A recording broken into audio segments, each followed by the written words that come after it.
writing a good dad joke is hard. It is. Yeah. It has to be the perfect amount of corny, because they can't just be outright funny. They have to be corny. They have to be a play on words. They have to be silly, but it's too silly and not funny enough. It's just corny, and it's too funny, serious. Like it's hard. And so I know a question that some people have is like, where do you get dad jokes? Where you get them? I wrote a lot of mine up. I wrote a lot of mine. A lot of mine bombed, but I ain't gonna lie. I was on the internet too. A lot. Yeah, Double. I thought you had wrote. There were some jokes I thought you wrote, and I found them in these books. I was like, man, what? You're under a vest. I was like, I thought you wrote that. Dylan, they said that you got that Tiger King drip on. This is a leopard. Do y'all not know y'all animals? People keep saying this though. Zaria, have you thought of any more of what you want to do with your channel, or Dylan, what me and your mom talked about last night, Dylan, of who you will kind of? Well, I think I found out my show name, but I haven't really discussed what's going to be about. Okay, we'll talk later. So when I was talking with Dylan's mom, we were trying to figure out like what and I see Dylan as like a young Charlemagne the God. And oh my gosh, that's actually very accurate. So good, right? And very then accurate, kind of like paired with Joan Rivers and just giving his opinion on all things fashion, and he's super theater oriented and super. So we're trying to find a space for him in that. And then Zaria, we're trying to do a lot of like women-centric stuff, you know what I mean? And have her do little I really love, but the good thing about this whole quarantine that we're in is that it's allowed us to kind of play with new stuff like the All Def Con. And so we have some live stuff coming up. What kind of live stuff we got, Pat? A big thing is that, since this quarantine is happening, Zoom is giving us a lot of opportunities to do new formats and just remixes of formats that we already were planning on doing. So we do have a channel we just recently launched called All Def Cannabis. And it's being led by Will Ferrell, who some of you may know from the channel and previous roles that he's had. And I know one of the biggest questions everyone has about cannabis, and I'm going to go ahead and just finally answer it for everybody. Hot Box Challenge Volume 2 is coming. So just to let everybody know, the Hot Box Challenge is coming back. And now, thanks to Culture Genesis and Cedric, we're able to have our own vertical All Def Gaming. It's going to be super, super dope. If you guys aren't familiar with Arcade Tokens, please become familiar now. That is myself, Will, and Cleo Thomas. We've been working together for a really long time now, just creating content. So this came right on time. We got to connect the All Def West Coast with the South. The South got something to say funny too. Like there's a lot of the funniest comedians to me are in Atlanta. It's like Black Hollywood. Desi Banks is out there. Like I think for this version of All Def, it'll be. I mean, Stead has really been big on this, and that, and Meg being in Atlanta is going to really help. I think Corona really kind of messed those plans up. But I feel like once we get those comedians connected with the squad, I feel like that's going to be the boom of All Def. I'm just saying something. This is interesting. I don't know what it means. What is the Cloud Wives? I guess that's something that just started in the chat. Man, there is a rowdy group of comments. You've been able to build your own brand of Cleo Thomas. I'll use the word personality because it's not in the. I'm sure you can still act if you wanted to, but how did you make that transition into like Cleo Thomas' personality? I'm one of the very few who comes from that old rules of Hollywood / the new rules of what it's become. Yeah. I was always aware that it was going to change. It was going to adapt. In the very first couple of years of social media, Hollywood didn't want to touch it. They didn't want to bring those people who were famous on social media over. They didn't want their stars transferring over to social media. They were like, no, we are the people Will who create. Smith is a good example of that. He was really reluctant to be on social media. Who was? I'm sorry? Will Smith.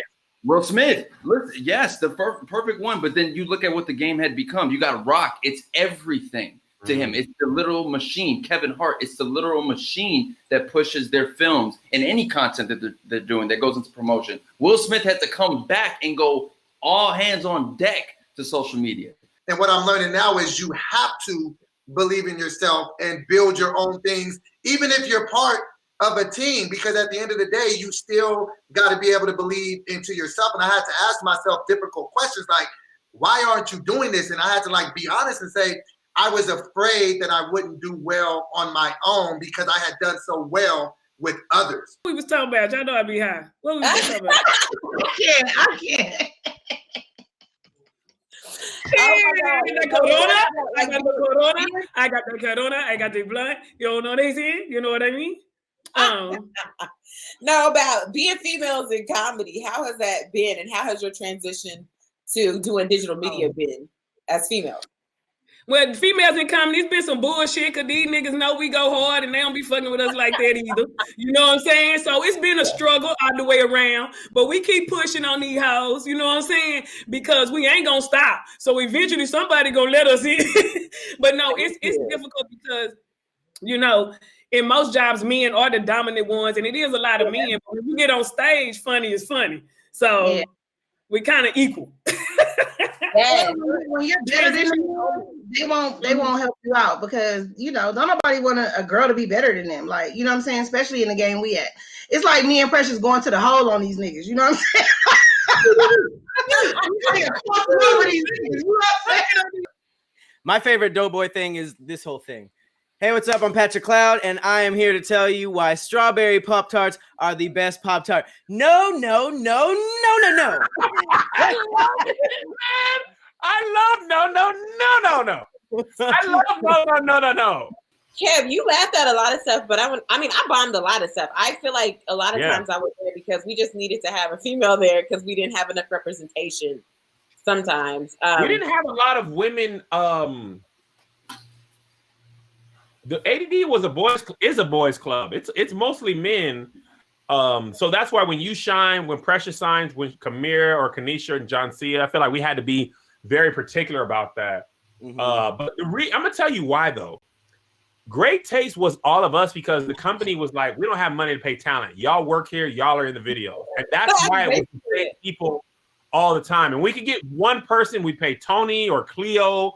But we used the people that worked there, and Meg was the only talent on payroll that was a woman. Me and B. Lewis, he's not on here, but we talked about this even in the first couple seasons. Was about it's hard to try and build a concept on somebody, then jump to something else. So when you get a concept being built, and I'll even see the comments, Billy be piggybacking off jokes. But really, what I'm trying to do is if a person's having a moment, keep the moment. A lot of people don't realize this. It takes a lot to play a certain position in the show. Like, I know it's a lot of jokes gonna come at me. I don't trip. I put this on for a reason today. We need to keep this interaction going, and I know it's gonna make what this is better. So hey, Craig look like he been stealing Amazon packages all week. He just been cleaning up. He been on niggas' porch all week, fake delivering shit, picking up everything. We ain't got a lot of time. If Tip come in here, we ain't doing no goddamn talking, all that thanking that nigga. We're going to thank this nigga with a roast. So we're going to fry his ass when he come in here with his Herman Monster ass head. See, I'm going to start roasting Tip until he make him put in here. Let's just start frying Tip right now. Wait, bro, he about to come in. He going to come in. That nigga look like a 90s Elijah Muhammad. Hey, that the 90s Elijah Muhammad. The honorable. If you don't get your honorable, Hey, you don't get your big. Give me my change back. Hell no, my boy Billy got on the same robe Doughboy mama had on when Ricky got shot on, boy. Hey, nigga, if that wife beater go any lower, it's gonna show your navel, Tip. What the fuck is wrong with you, bro? That nigga got on a husband. That nigga got on a husband beater. Hey, that's hard, bro.